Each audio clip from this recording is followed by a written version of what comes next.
Welcome to Clinicians Roundtable on ReachMD XM 157, the channel for medical professionals. I'm your host, Dr. Danny Petrasek. I'm on faculty of bioengineering at the California Institute of Technology, and it is our pleasure to have Dr. Jeffrey Kaye, professor of neurology and biomedical engineering, and also director of the Oregon Center for Aging and Technology at Oregon Health and Science University. Welcome, Dr. Kaye. Thank you. Good to be here. Today, we're going to discuss the role of technology in caring for the elderly, and I'd like to focus on sort of the healthcare issues, healthcare policy, and some of the problems with the system. Maybe you could give us a little background on some of the current pressures that are promoting the adoption of such technologies that you're involved with. Sure. Well, I think one of the biggest drivers of using technology is the desire to say, well, we have to do something different because we have this healthcare crisis that everybody keeps talking about that seems to be, to a large degree, driven by not simply the aging of the population. I mean, it needs to be clear that aging is not bad. In fact, if people aged and were healthy, that would be wonderful. The issue is that there will be growing numbers of people with chronic conditions, and those are very costly to the healthcare system. And in particular, those conditions that really lead to people needing high levels of either institutional or dependent kinds of care. So, I think in the last, something like $135 billion is spent in Medicare and Medicaid. That's not the total. I think 60% of that is Medicare and Medicaid is spent for long-term care services for the elderly in the U.S. And sort of the hidden cost is that billions more are spent on lost wages for informal care that the family gives and lost opportunity there as well for, economics and not to say that just personal problems that families face. So because of that, there's an interest in trying to figure out, could technology either delay or promote the ability for people to remain independent and healthier longer? And I think that's the crux of where this interest is coming from right now. In California, we have dozens and dozens of emergency rooms that are closing down, and access to physician care is increasingly difficult, and in particular for the elderly when it comes to transporting them and making arrangements and so forth. Do you see this as a significant factor in pressing towards the adoption of what I would call a distributed healthcare system rather than like in one center? Well, I think that the workforce issue is a huge issue. I know in our own state here in Oregon, there will not be enough nurses or primary care providers if you do the simple math of numbers of people and conditions they will have needing care. So the idea that you could actually get more informative data continuously that would be generated from homes that were, for example, monitored, and then have expert systems that would identify those individuals who may need some personal touch and put your resources where they're most effective, I think is a very compelling model. It definitely needs some proof, or at least a little more evidence, as to how it will all work.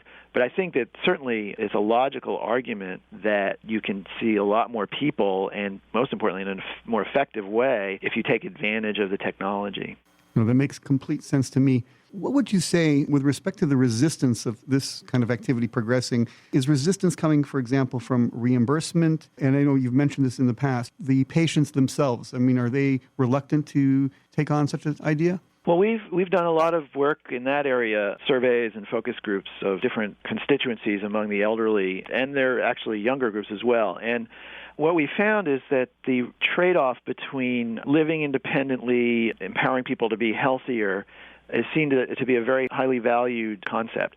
Everybody uses a credit card, and you would say, well, every time you swipe your credit card, there's actually an incredible number of people that actually are looking at your data. I mean, or when you buy something online, the next time you buy something, it tells you that, well, people who bought this bought these other things. So the reason people will swipe their credit cards is first of all, they see tremendous convenience and value. And secondly, they have a sense that it's somewhat secure. Many of us, or probably most of us, have gotten that call that asks us, did you really spend $1,000 in Florida yesterday? So the idea, I think, for most of the people that we've surveyed is, number one, that they actually see value, that yes, they are going to potentially give up some of their privacy or potential security, but there's true value that vastly overweighs that. And then secondly, there really is a bona fide attempt to really make sure that things are secure and not going to be invasive of their privacy. Clearly, we see, I think, rapid adoption now, for instance, of electronic medical records, which was not the case, I would say, 5 years ago. We've gone to paperless medicine in general. So do you see this sort of falling within that same umbrella, at some time soon? The electronic medical record, in some ways, it's being driven a little bit by this perception that, in fact, the government is actually says this is good and something we need to achieve. And so those perceptions and whatever ends up happening to facilitate that, I think right now that's not clear, but I think is extremely important. I think that the other development that will drive this is the fact that companies that are not traditionally healthcare companies are now in this space. So Microsoft, Google, Intel, Walmart are now healthcare companies. I think they are also going to drive this movement toward people feeling like they're part of this information technology universe, and their medical information is a part of that universe. If you've just joined us, you're listening to the Clinicians Roundtable on ReachMD XM 157. I'm your host, Dr. Danny Petrasek. Our guest today is Dr. Jeffrey Kaye, professor of neurology and biomedical engineering and the director of the Oregon Center for Aging and Technology at Oregon Health and Science University. And today we're discussing technology and its impact on caring for the elderly and telemedicine. Dr. Kaye, do you see the physicians as being resistant to this sort of thing, sort of leaving the traditional model of caring for elderly, let's say in particular, in the clinic or at the hospital? I actually work at the Portland VA, which actually the VA is a very forward-thinking organization, I think, in terms of actually trying to use electronic medical systems, both for the providers as well as for the veterans. They very early on had developed a very good electronic health record for providers, and now they actually have a system called My Health eVet, which allows veterans to get online and look at their medications and appointments and things like that. So I work at that organization, and I also work at our university, which has its own electronic medical record system. And I think what physicians are facing is they're feeling the crunch of input-itis. The difficulty that people have is you have to input a lot of information into the electronic medical record that right now the form factor is typing. And you're typing in an office setting which is designed for a 15-minute at most visit.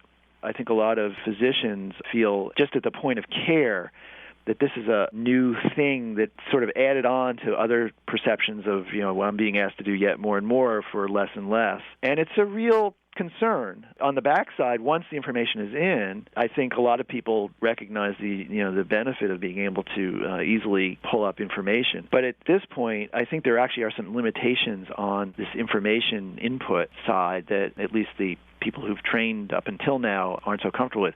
Now, whether voice recognition continues to proceed as it seems to in such a way that, in fact, this is not an issue anymore 10 years from now, I think is very real. And in fact, the concept that the entire visit will just be automatically transcribed, so there's no need to actually do anything except talk to the person, is quite possible. Again, it just takes a lot of new ways of thinking about things and the resources to do it. Precisely the idea that came to mind was voice recognition, which has improved tremendously. And I think that one of the factors that have made the practice of medicine depressing over time has been documentation, that you spend endless time writing things down and taking away time from the actual care and interaction from patients. And that goes for physicians, nurses, and everybody else.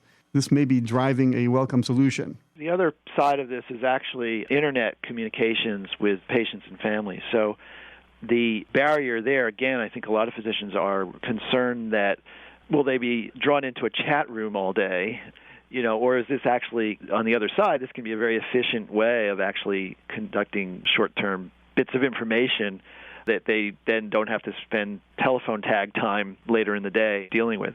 But right now, until very recently, this was not something that people saw as being reimbursable. Actually, now I understand that, for example, Aetna Healthcare is either planning or is reimbursing for email time spent with patients. So I think those trends are very important and could really change the way we practice medicine. That's fascinating. Let me just kind of expand this topic just a little. Do you see this as sort of expanding into perhaps pediatrics or other areas of medicine? It knows no age. In fact, as a person who's dealt mostly in the geriatric population, my colleagues, in fact, my next-door neighbor is a pediatrician, and we have these conversations all the time that in many ways, at the two ends of the life spectrum, the family, there's usually a caregiver or family member who's also a part of the equation. And so in a simple way, actually very much these same kinds of approaches apply to all spectrums of the age wave. Yeah, and something that occurs to me is that this kind of care really knows no borders in some sense, where you could expand this care easily over the whole world. It's no longer, limited to visiting a particular office or a particular geography. It sort of forces us to start to think about healthcare in a different way, I think. Well, I think the opportunity to, at the level of information technology and monitoring and expert systems, it's definitely going to be and is already a global market.